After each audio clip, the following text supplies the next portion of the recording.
one big round of applause. Yeah, thanks,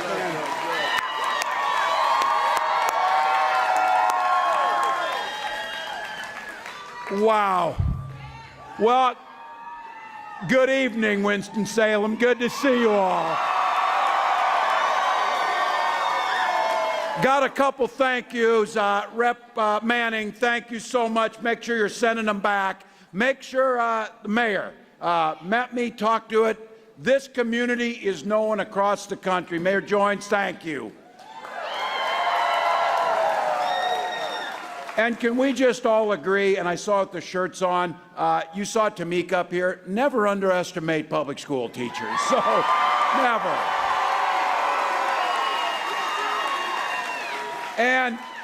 And to the staff, to the leadership, to the school board, and especially to the students at Carver, thank you for having me here. Man.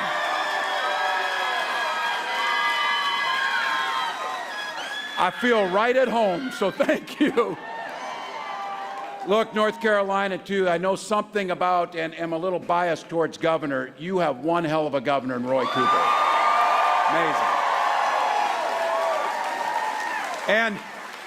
And you have a wealth of riches, because I would normally say those are big shoes to fill, but you're going to fill them with Josh Stein. So, pretty good.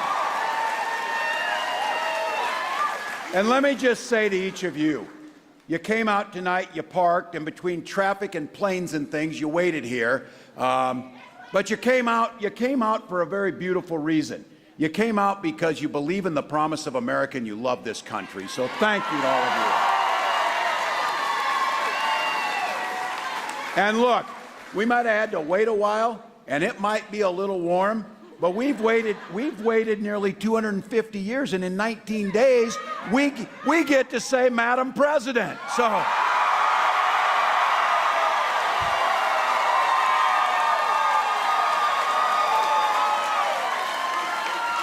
Before I get started, I just want you all to know, I know there's a lot of individuals and a lot of communities in this state that are still recovering from the devastation of Hurricane Helene. You are on the thoughts and the prayers and the help all across this country, and I know for sure you're feeling it. You're feeling it. And you saw the Biden-Harris administration and all of the great public servants, starting with the heroics of local first responders, local neighbors, helping neighbor, make a difference. So this country will be with you. We've got 2 heavy lift helicopters from Minnesota and Minnesota National Guard. That's all across this country, because you know what America does when times of trouble? They stand with their neighbors and get it right. So thank you all. You might have seen, I just came from a little east here, and I was with Bill Clinton, which is always an interesting thing to be on the stage. And look, he's telling it like it is, but Kamala and I are storming everywhere. We're like one visit away from being regulars on Fox News now. So that's the next thing. So, and didn't she do a hell of a job on there? Yeah.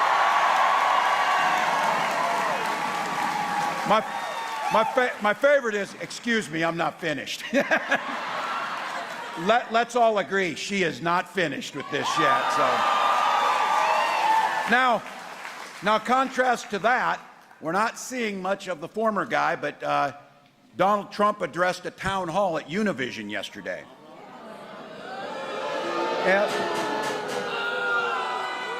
Well, at least he wasn't swaying to music for half an hour. He was at a town hall, but he got asked a real question. He got asked why he and his running mate are making up stories about legal migrants in this company, doubling down on disgusting stories and telling lies that the Republican officials in these areas are saying that's lies. The Republican governor of Ohio had to send state patrol to escort kindergartners to school because of the stuff they're saying. So look, they're begging him to stop. But okay, let's acknowledge this. There are outsiders coming into communities, stealing jobs, making life worse for people there, and they have names, Donald Trump and J.D. Vance. Those are the people coming next. Those are the people coming next. So, you might remember a couple weeks ago we had a little debate, and I simply asked what I thought would be the easiest question of any American to answer throughout our entire history. Did Donald Trump lose the last election? And he gave me a real smug non-response. Well, Tim, we're thinking about the future. Answer the damn question. That's the thing. Answer the damn question. Well, he's been being asked for 2 weeks, and yesterday he answered it, and he said, no, Donald Trump did not lose the last election. But here's the good news. If you're sick of these guys, you can say no to them. You can say no to them. So look, we know who they are.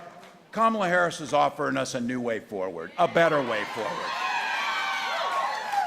The vice president always says something, and I love this. She's a girl who grew up in a middle-class family in Oakland, and I'm a kid who grew up in a rural community of 400 in Nebraska. And she, a middle-class guy, I see that guy with the Husker hat on. He's not letting it go. But she says, how beautiful is it that two middle-class kids can be running for president and vice president of this country? And when you grow up middle class, you know how middle class folks think. I remember Wall Street Journal did a story, and they analyzed our financial reports, and they said, damn, Tim Walz might be the poorest person to ever run for vice president. So every teacher in here, every nurse in here, every firefighter, every small business owner, we are who we are. We're middle class. That's why she understands that the economy works best when it's fair for everyone. And she's not just talking about it, she's laid out a plan to show us the way. Now think about this. Kamala Harris's plan, and they've analyzed this thing, 100 million Americans will get a tax cut under Kamala Harris. Middle class folks. And you hear us talking about prices, taking on the price gougers. Farmers make 10 bucks for a bushel of soybeans. That's what they made when food was cheaper. Somebody's taking the money. Here's how it works. You get a hurricane coming, and folks in Florida are trying to fly out of it. Oh, imagine that. Airline flight prices went way up. That's not capitalism. That's unfair. That's price gouging. That's unethical. And it matters. Things like insulin. When we put a cap on insulin at 35 bucks, because here's what happens.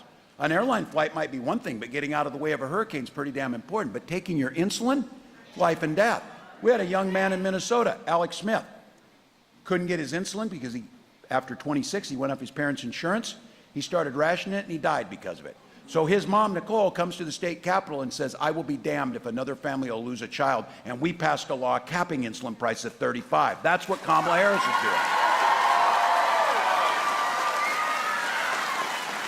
By the way, it costs $5 to manufacture that insulin, and they were charging $800.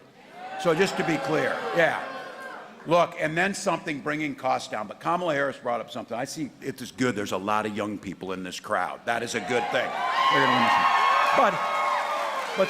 But some of us with less hair, and for the young people in here, I guarantee you, I turned 60 earlier this year. You start wondering about Medicare about that time. You start thinking about it. And here's what Kamala Harris proposed, and this is transformational. She proposed that Medicare pay for and provide in-home care for our seniors so they can stay in their homes. It's a big deal. It's about dignity. Provide hearing aids. Provide eye exams and glasses. Those are things that we can do. Those are things that we can do that improve people's lives. And then there's folks out here. You want to start your own business? She proposed a $50,000 tax credit, lets you get in, get started, and do that as a deduction. We know that makes a difference. And then for all of you, you think about your home, place where you bring your kids to. It's the safe place, it's where you study, it's where the family gathers for holidays. That's how we think about homes. And owning a home is the most important thing that we have. Well, it's more difficult to do, so she's proposed building 3 million more new homes and a $25,000 down payment assistance on that so you can get into a home. Look, these guys, when you're a New York real estate investor, you just see houses as a commodity to buy and trade, and you don't give a damn who gets out. So we have companies buying up big bunches of houses and then jacking up the price. That's why we can't get them. Making sure that middle-class people have an opportunity to do that. So look, you all get it, and I'm sure every state has their own sayings. We've got a saying in Minnesota that's pretty simple, and it shows you how things work. The thing is that when we all do better, that's what she's talking about at the economy, making the economy fair. Not tax cuts for billionaires, not things like, how is it fair Donald Trump hasn't paid federal income tax for 10 or 15 years? Pay your damn fair share. Look, it's because these guys have a different outlook. They see things differently. And look, we know what they'll do because they said it. They're going to gut the Affordable Care Act. That's what they said. Remember, Donald Trump said, well, I've got a concept of a plan in the debate. Then J.D. Vance went on to try and explain it, and I told him, you should stick with the concept of a plan because the way you explained it is work. Because look, they will kick off 500,000 North Carolinians off that. When we expanded Medicare expansion to this and we allowed people to get on health care, it keeps people healthier. It keeps them in their jobs. It's a quality of life. If they take away the pre-existing conditions, look, you don't even have to be a businessman as bad as Donald Trump to understand this thing. Insurance companies collect premiums, and the way they make money is not paying premiums out when somebody's sick or paying benefits out. So what they want to do is, and what their plan is, let insurance companies pick who they insure, and guess who they'll pick? Young, healthy people who aren't sick. The rest of us, good damn luck when you get something. And good luck when you get cancer. Good luck when you have a complication in pregnancy. So look, that's what's there. Cutting Social Security and Medicare. And I say this, Social Security and Medicare, I'll give them this. Where they're standing, they probably don't give a damn. Because when you're a billionaire, you don't care about your Social Security check. My nearly 90-year-old mom cares about it. And I can also tell you this. When my dad died, I'm a teenager, my little brother's in elementary school, my mom's a stay-at-home mom, it was Social Security survivor benefits that kept our family together. You're hardworking folks. We hear these guys tell us this all the time. Pull yourself up by your bootstraps. We'll damn sure do it. We just didn't have any boots. So that's Social Security.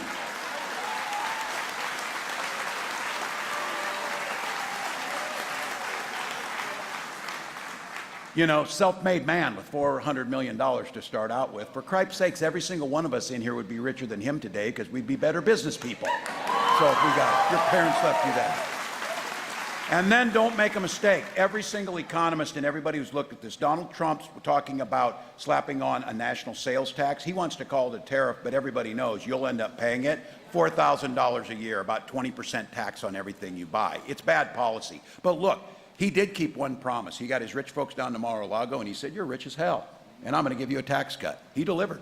He delivered on that. The rest of us, not so much. So look, some of you here, and you've got friends, you've got relatives. Some of us have brothers who see things the other way. You know it. You know who they are. But what I would ask is, because they always say this too, well, I don't really like Trump. You know, he does a lot of bad things or whatever, but I just love his policies. Your answer to them is, which policies are those? When did the party of Ronald Reagan decide it was okay for government to make our personal choices? So Trump brags about this, that states have the right to monitor pregnant women's, to enforce their extreme abortion bans. You got a real peach of a guy here who's running for governor on the other side who said, look, America doesn't hold you to that guy, trust me, because that guy is never going to be the governor of North Carolina. So.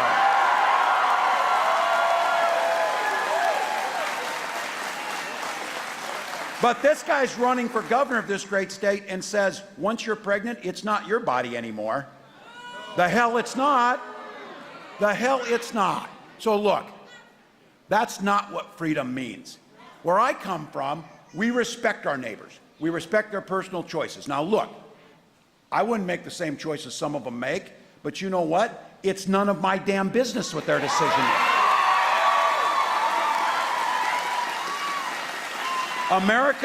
America works just fine if we treat people with respect and we allow them to make their own decisions. These guys are oddly and obsessively focused on what you're doing in your bedroom, what you're doing this. That is not right, people, and you all know it. When Kamala Harris and I talk about freedom, here's what we mean. We mean it's the opportunity for you to make your own decisions. Now, men in here, I'm talking to you. We know that women are getting this right, and they're voting in waves for Kamala Harris. We get this. Waves. But here's the thing. So are the men. So are the men. Because the people in our lives, our wives, our daughters, our mothers, our friends, for Christ's sakes, our neighbors, their lives are literally at stake on how we vote in this. This is not making up. There are names of women now, like Amber Thurman, who had to leave Georgia to try and come and get care, and she died in the process. And her parents said there's no reason she should be dead if she lived in a state that didn't have one of these extreme abortion bans. That's what's at risk, fellas. So look, Trump did exactly what he said on this too. He appointed those justices to the Supreme Court to overturn Roe. Remember them sitting in their Senate hearings? Oh, Roe is settled law. Roe is settled law. So now Donald Trump is telling you, and J.D. Vance sat on the stage next to me and lied and said he had never supported a national ban. He most certainly has. And if you haven't learned your lesson, they will do it again. Because look, he brags about it. He is happy that my daughter, your wives have less freedoms and rights now than their mothers and grandmothers did. 20 states, including North Carolina, have one of Trump's, what he calls, a beautiful thing, the abortion bans.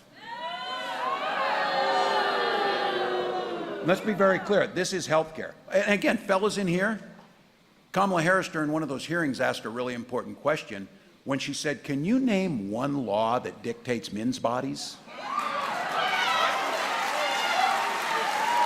So, because of this, women are being denied care, can't get into the emergency rooms, and having miscarriages in their cars. Survivors of rape are being forced to carry those pregnancies on. People like Hadley Duvall in Kentucky, a 12-year-old raped by her stepfather and impregnated. And when asked about that, Senator Vance said, 2 wrongs don't make a right. There is not one damn thing right about what happened to Hadley Duvall, and forcing her to have that child is not one of them.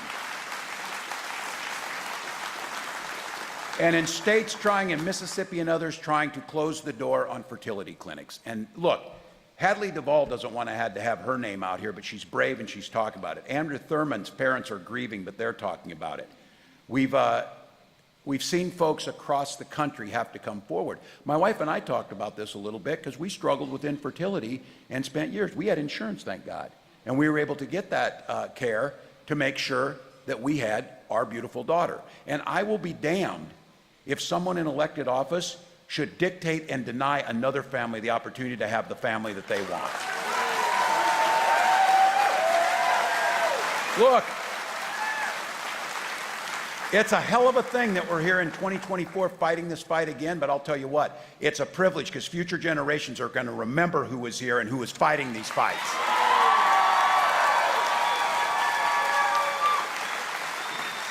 So we're going to get a Congress, and when they send the bill over codifying Roe versus Wade, President Harris will sign that back into law. Now, I'm a pretty upbeat guy, but I think it's important to know what we're up against over the next 19 days. Because we're not just electing and changing things for 4 years. We're changing it for 40 years and generations to come. The next president will more than likely be able to appoint 2 or possibly 3 Supreme Court justices. If it's Donald Trump, he already has an institution that he put his people in, an institution that is basically giving him near total immunity from anything he does. They'll be adjudicating and deciding laws for our children and grandchildren for the next generation or 2. That's what's at stake. And here's what I have to tell you. If that's not the future you want for your kids, that's good, because they are never going to return Donald Trump to the White House. We're going to have Kamala Harris as our president and stand for it. So Again, be very clear. When we talk about freedoms, we mean your freedoms to make your decisions, not politicians. Those are yours to make. And we mean freedom of seniors to be able to retire with dignity when we strengthen Social Security and expand Medicare. And again, you're sitting down at Mar-a-Lago with $1 billion not paying taxes. You don't give a damn about your Social Security check. But again, my mom cares and your family cares about their Social Security check. It's pretty important. And I'm going to say, damn straight. And I'm going to say this. In this building, with these students here, you're doing great in those uniforms. It's hot as hell.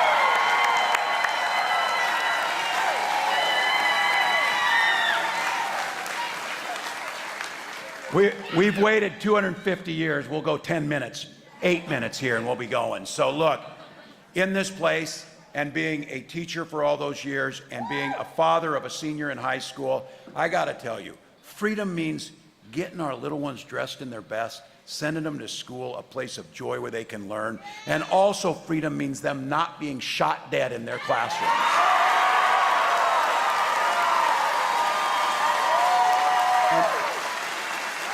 And this is for, clip this one, this is for your uncles, this is for those folks out there. Do not take a back seat on this. I am a veteran, I am a hunter, I am a gun owner.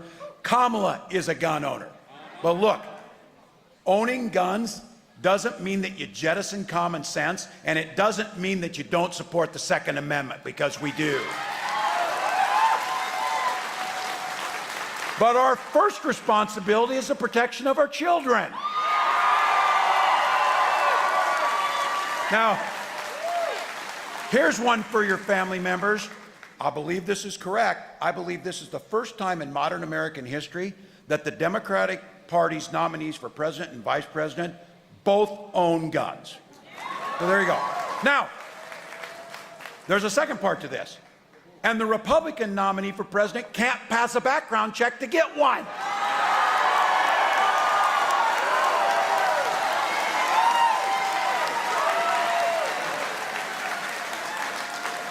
When you go apply for a gun, they do the background checks. 34 felonies is a pretty big red flag. Look, no matter who you are, Kamala Harris is going to fight for your freedoms.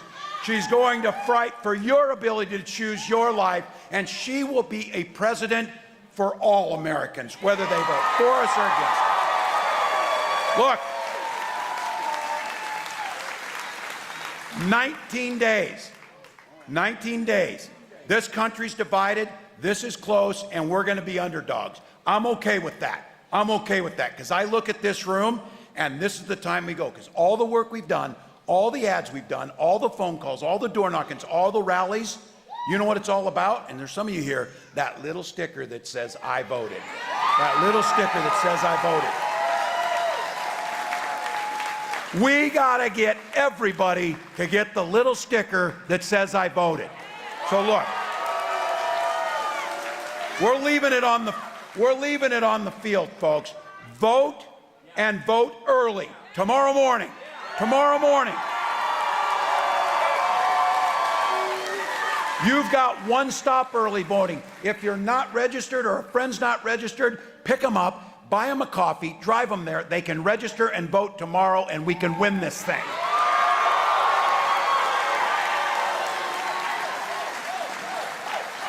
Yeah.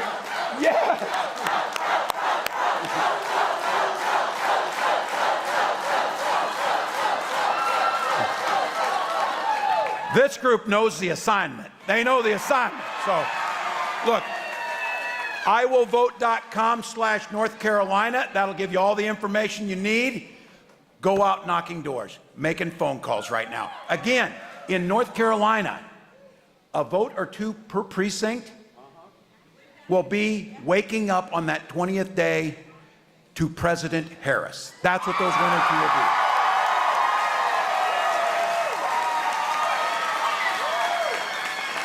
And if you go to KamalaHarris.com, if you got a buck or two, I know we ask much of you. We have got to feed pizza to the folks who are working 20 hours a day. And you've heard me saying this. I've been using my slogan, and I truly mean it. We've got 19 days to change the world for the next generation or two. We've got 19 days to restore integrity, dignity, vision. We've got 19 days to protect women's health care, to protect the environment, to do something about gun violence. All of those things are within our reach. This is a privilege to do it. So I've been saying, we can sleep when we're dead. We don't need to do it now. We don't need to do it now. Although someone came up to me and said, man, Governor, you're taking this way too seriously. You look like hell. I am not waking up on that 20th day and believing we didn't do everything possible, because they're sure the hell gonna try and do it, but here's what I see. I see them running out of steam. I see them running on fear. When your closing arguments is to demonize people for who they are, or to demonize people who are looking for a better life, that is not who the American public is. We are running on a better way forward, a place where all people matter. So here's the deal. The Vice President's got a saying, and she's right about this. When we fight, we win. But these guys got it right. When we vote, we win. North Carolina, bring us the White House. Let's go.